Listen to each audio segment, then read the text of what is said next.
It always feels slightly ridiculous to say, I like jazz, because in the public imagination people who like jazz are often horrible chinstrickers who want to tell you all about something obscure and unlistenable.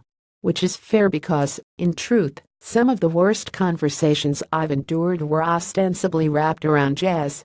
I say ostensibly because, honestly, the subject's incidental. The common denominator is know-it-all men. And no one on earth is worse than a man who is generous with his music opinions. But a couple of weeks ago I went to one of the best gigs of my life.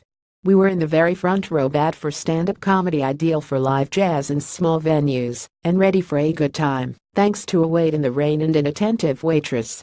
It was the Sunday night of a long weekend, and the mood was perfectly loose, in the way only bank holidays can make adults feel.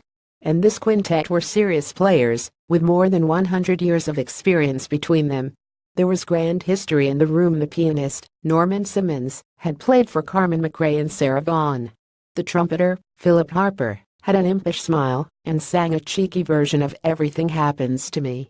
Cleve Guyton played the tenor sax, the flute and the piccolo fluidly, and told me to come to Ronnie Scott's when I was back in London. Vince Dupont played bass and ducked his head every time he was called Bubbles by the bandleader, drummer Wynard Harper. Harper was unreal. The first slap of the drum made my back straighten and my skin tingle. We stayed for 2 sets.